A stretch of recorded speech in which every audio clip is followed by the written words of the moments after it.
सत्ता मीडिया वाला लोग मेरा इंटरव्यू लेता है, अपने फांसी वाले कानून की चर्चा कभी नहीं करता। बड़ा दुखद होता है कभी कभी। बाकी चीजों पर इंटरव्यू में लेते हैं, लेकिन ब्रॉडकास्टिंग बिल पर इस देश के राजनेताओं का क्या मत है उस पर चर्चा नहीं करते हैं। दुखद है। आपके लिए भी फांसी का फंदा बना दिया गया है, लेकिन उस फांसी के फंदे से इस देश की जनता ने निजात दिलाई। आप लोग को धन्यवाद देना चाहिए इस देश की जनता को। आप लोग तो 400 पार का नारा लगा रहे थे। आपने तो ओपिनियन पोल और एग्जिट पोल में भाजपा को 400 से ऊपर दिखा रहे थे, अपने फांसी के फंदे पे दस्तखत कर रहे थे। लेकिन देश की जनता सजग हो गई, आपके झांसे में नहीं आई, ठीक ठाक से इलाज एनडीए का कर दिया। और अल्पमत की सरकार में जो सबसे पहले जो कानून को विड्रॉ किया और ब्रॉडकास्टिंग बिल को विड्रॉ कर लिया। जो एजेंडा था कि आप यूट्यूब नहीं चला सकते, आप अखबार छोटे अखबार नहीं छाप सकते, आप। बिहार प्रदेश राष्ट्रीय जनता दल के पूर्व से घोषित कार्यक्रम के अंतर्गत आज बक्सर में डॉक्टर भीमराव अंबेडकर की प्रतिमा के पास बक्सर राष्ट्रीय जनता दल की तरफ से 1 दिवसीय धरना का आयोजन किया।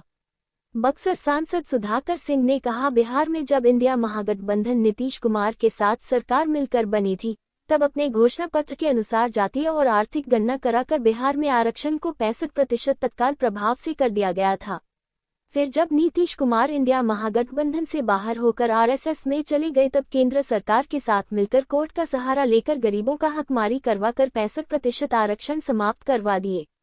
अब पूरे देश में जातीय और आर्थिक गणना कर पूरे देश जिसका जितना जनसंख्या उतना उसके हक दिलाने के राष्ट्रीय जनता दल लड़ाई जारी रखेगा, जब तक शोषित, पीड़ित, वंचित लोगों का हक उचित न मिल जाए।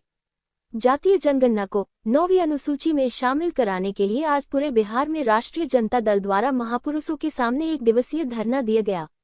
आइए सुनते हैं क्या बोले बक्सर सांसद सुधाकर सिंह। राज्यव्यापी आज धरना, बड़ा संदेश।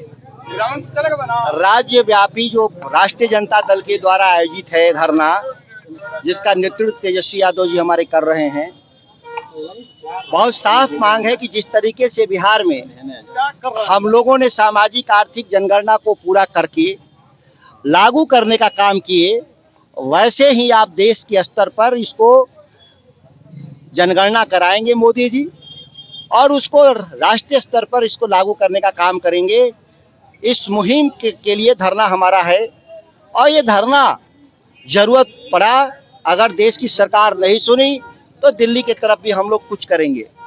बिहार की सरकार, खासकर नीतीश कुमार जी, जातिगत आरक्षण को लेकर के तो तमाम तरह की घोषणाएं कर रहे थे, सेठी बगाड़ रहे थे। आज क्या हो गया, जबकि सत्ता में शामिल है केंद्र में।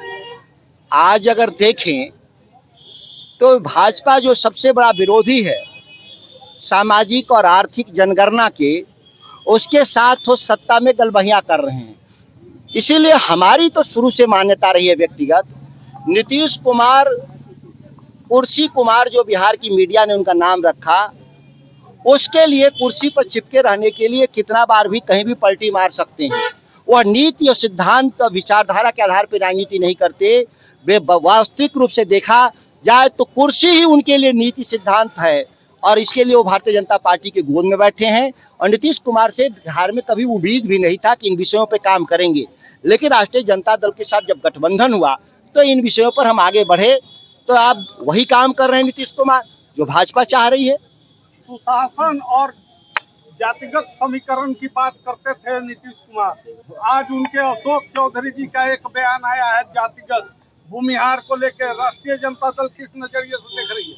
हम लोग जातीय स्तर पर घृणा की राजनीति, हम लोग जातियों की राजनीति नहीं करते हैं, हम लोग वर्ग की राजनीति करते हैं। जो समाज में जो वंचित हैं, अल्पसंख्यक हैं, गरीब हैं, उनके लिए हम हक की लड़ाई लड़ते हैं। हम किसी का विरोध नहीं करते।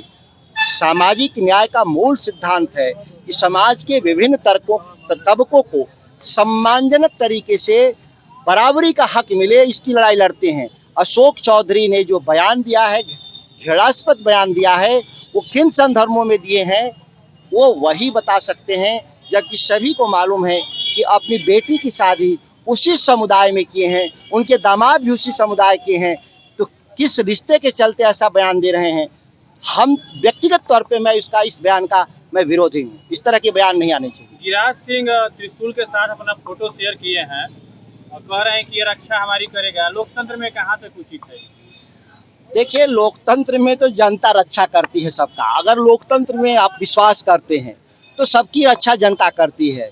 वह कानून की भी रक्षा करती है, वह सरकार बनाने की भी रक्षा करती है, बिगाड़ने की भी रक्षा करती है। तो अब गिरिराज दादा को जनता पे विश्वास तो रहा नहीं, वो चुनाव हारते हारते बचे हैं, तो अब वो पाखंड में शामिल रहते हैं। अब भगवान शिव तो समाजवादियों के सबसे बड़े पुरोधा, सामाजिक न्याय के सबसे बड़े पैरोकार, तो कभी भी भगवान शिव के विचार में कभी विश्वास तो गिरिराज दादा को रहा नहीं। वो तो समाज तोड़ने वाले लोग हैं, समाज को विभाजित करने वाले लोग हैं, धर्म के आधार पे दंगा कराने वाले लोग हैं। अब ये डरे हुए हैं कि जनता जिस तरीके से उनकी पार्टी को धीरे धीरे समाप्त कर रही है, अब उस डर से अब नकली भेष धारण कर रहे हैं। कल उन पर हमला भी हुआ। हमला कैसा हुआ मुझे नहीं जानकारी, लेकिन लोकतंत्र में बातचीत होनी चाहिए। हमला जैसा विषय नहीं होना चाहिए, कोई भी राजनेता हो, और बातचीत के जरिए सुलझाना चाहिए। क्या उन्होंने कहा, जनता की क्या वहाँ राय थी, इसके बारे में मुझे बहुत जानकारी नहीं। चिराग पासवान जी का कहना है कि राजद और कांग्रेस के कई विधायक उनके संपर्क में है, भाजपा तोड़ देगी बिहार में पार्टी को। पिछली बार भी भाजपा वाले उनको तोड़े थे, लेकिन बेशर्मी की सीमा पार करके उसी भाजपा के साथ रहे। अब बिना उसी पार्टी के लोग उनको तोड़ रहे हैं। हम लोग तो किसी को तोड़ने में विश्वास रखते नहीं, ना हम लोग फोड़ने में विश्वास रखते हैं। हम लोग जनता के बीच जाकर के हम लोग न्याय मांगते हैं और उसका समर्थन मिलता है। अब जाने जिसके साथ है कि उनकी पार्टी रहेगी कि टूटेगी, अब उसका हिसाब वही जाने। झारखंड में तो तोड़ दिया भाजपा ने, बिहार में भी अब प्रयास जारी है क्या? देखिए, भारतीय जनता पार्टी में अब वही जा रहा है जो केस मुकदमे में आर्थिक अपराध में फंसा हुआ लोग है। ईडी सीबीआई के डर से कोई जा रहा है। ऐसे विधायकों पर और ऐसे जनप्रतिनिधियों पर हम लोग बहुत नोटिस नहीं लेते। वैचारिक आधार पे अगर कोई जाता आता है तो जरूर हम लोग चर्चा करते हैं। अब ईडी सीबीआई के चक्कर में कौन कहाँ जा रहा है, अब हम लोग इंडिया गठबंधन वाले उसका हिसाब उसाब नहीं रखते। बीजेपी डरा रही है ईडी से। इसमें कोई छुपा हुआ बात नहीं है। आप देख लीजिए, जिन जिन पर ईडी और सीबीआई के जांच हो रहे थे इनकम टैक्स के, उसमें ज्यादातर लोग आज कहाँ हैं? वो भारतीय जनता पार्टी की शोभा बढ़ा रहे हैं। शोभा ही तो बढ़ा रहे हैं उनका। भ्रष्ट और बेईमान लोग, अजीत पवार से लेकर हेमंत बिश्व शर्मा से लेकर येदियुरप्पा तक। अरे छोटे छोटे मछलियां हैं, एमएलए एमपी, ये भी जाते आते होंगे। इस पर कोई हम लोग पार्टी हम लोग की बहुत और इंडिया गठबंधन की लोग बहुत ध्यान नहीं देते।